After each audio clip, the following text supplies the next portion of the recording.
if you look at our manifesto, we have squarely identified that as an issue, that we cannot continue this situation where government leads in disobeying orders. Honorable Ruto, yes, that's indeed a good matter for me to interject. Just hang on one second, Honorable Ruto.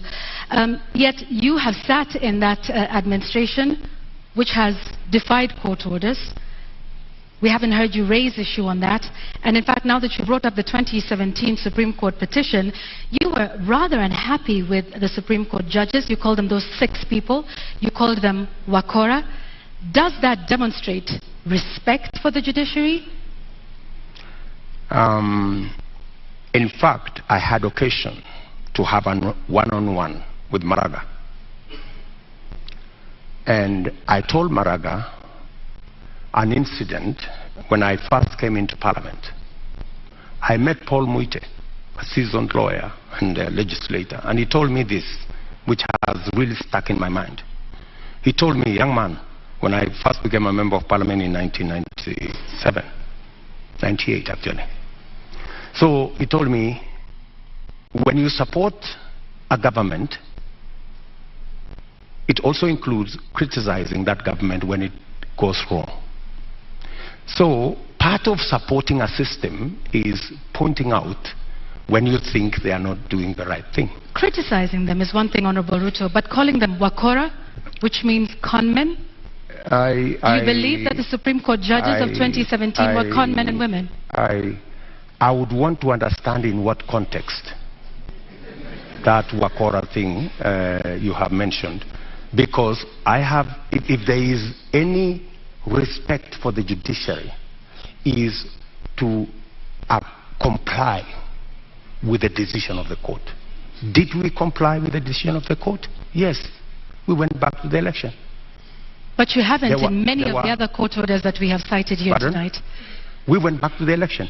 And the admission that the fact that there are so many outstanding issues, and the fact that I have singled them out and they are part of what I intend to sort out, is actually halfway the solution.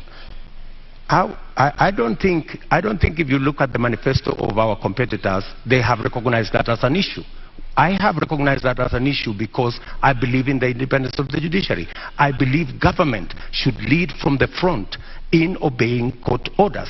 And in fact, we have said in our manifesto, if you read it clearly, it says we will look at all judgments that have been entered against government.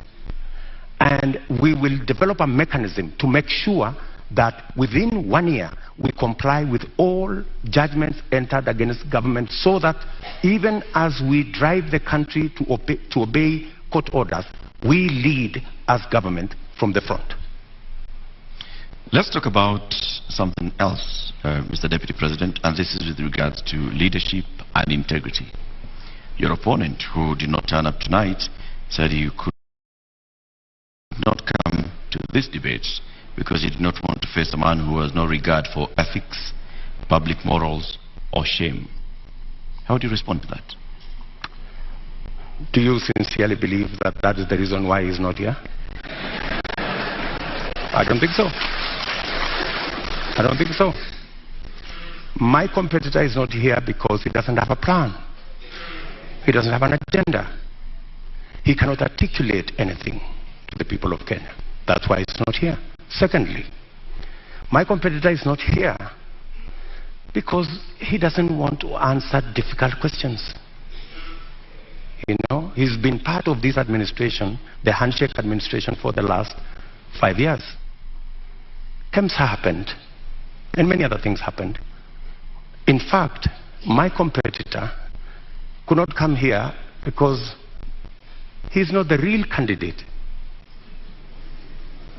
He's a project. At this moment, Honorable Ruto, just one moment, just to remind our members of the audience that they agreed to abide by the rules of the debate, and that involves no cheers, no jeers, no noise. Honorable Ruto, I'm sorry I interrupted you. Please carry on. Sorry. So, I mean, that's the reason. So these are just scapegoats. You know, he's dodging difficult questions he doesn't want to answer. His allies